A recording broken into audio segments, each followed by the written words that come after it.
Hello again. I'm bound to say that I get a little ticked off sometimes when it is assumed that all men are potential rapists and that hitting or sexually abusing women is just the kind of thing which guys do. It isn't. And a generation or two ago, any man striking a woman or forcing his attentions upon her would have been regarded with contempt by any decent person, male or female.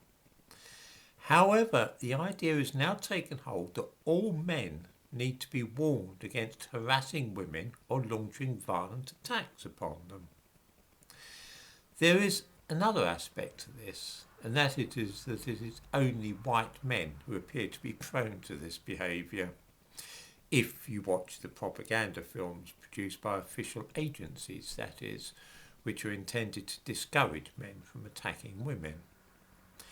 In these public information films, it is always white men who are shown behaving in aggressive and unacceptable ways towards women, and always black men who make them stop. We'll come back to that in a moment. First, though, is an advertisement which has been appearing on trains and platforms of the London Underground. It shows a white man gazing into a mirror, and the text advises men to have a word with yourself, then your mates. You can see this poster in the thumbnail to this video. What is it that we're to have a word with ourselves and our mates about?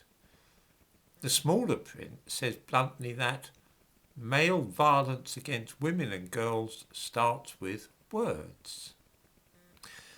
This is a bold assertion, and we need to look closely at it to decode the subliminal message. Does all male violence against women and girls start with words? That's obviously untrue. What about the maniac who jumps out at a woman on a dark night and without saying a word, rapes and perhaps strangles her? Obviously, words are not an invariable prelude to male violence against women. And surely not all words spoken by men lead up to violence. Why doesn't the caption to this image say, some male violence from a tiny number of atypical men can, on occasion, be preceded by words? Having put the thing in this form, we can all of us agree that this statement is perfectly true. So why didn't the makers of the poster make their message clear in this way? The answer is simple. They wished to hint that all men are prone to using words to initiate a process which leads to violence against women and girls. This is why no qualifying words were included in the statement. The message is clear. Mr. Everyman looks in the mirror and sees a beast who must be restrained. He must have a word with himself to remind himself not to attack women. After that, he has to speak to his friends to make sure they don't forget not to launch violent assaults on women either. This is an appalling thing to hint at because it would never ever cross the mind of the average man to do such a thing. It gets better though. In the description to this video, I give links to two YouTube videos. One produced by the Home Office and the other by the Office of the Mayor of London.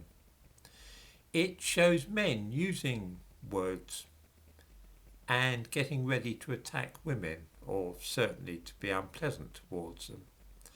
Both films feature white men behaving unpleasantly towards women who are not known to them.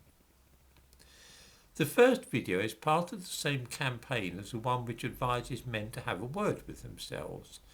It shows a mixed group of men, some black and some white, on a night out, and we can see that they've been drinking. One of them, a white guy, starts pestering a woman who's waiting for a taxi. His conduct is awful, and he becomes increasingly insistent and aggressive towards her.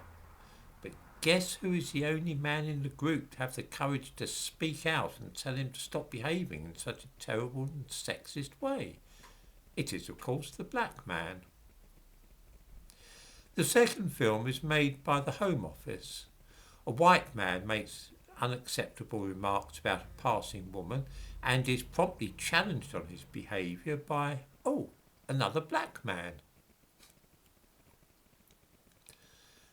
There are two strands to this business worth noting. The first is that it is another manifestation of the idea that all bad things, whether colonialism, slavery, or the sexual harassment of women, are devised by white men. Remember I mentioned a few days ago about Susan Sontag claiming that white civilization was the cancer of the world? This plays towards that same theme.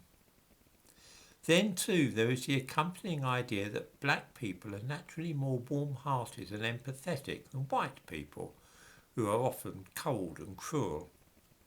It would make perfect sense from this perspective for a wicked white man to be hassling some random woman in the street, and for a kind and sensitive man of African origin to set him straight. Then again, we have to remember there's a convention these days on British television that black men must not be shown as villains, but rather only as intelligent professionals and people with good characters. One final point deserves consideration and might already have occurred to some viewers.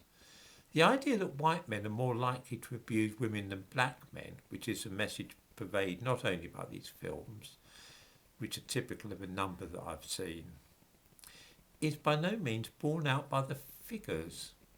Up-to-date statistics on ethnicity as regards sexual assaults and rape is not always easy to come by.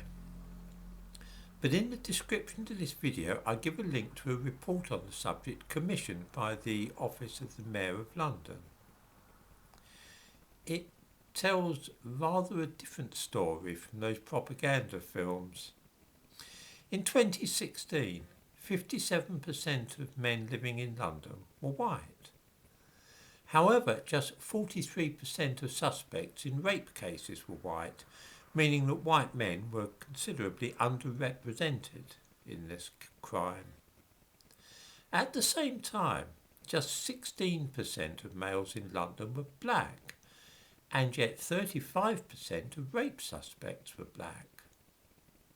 In other words, black men seem to account for twice as many rape suspects as their numbers in the population would suggest. They were greatly overrepresented.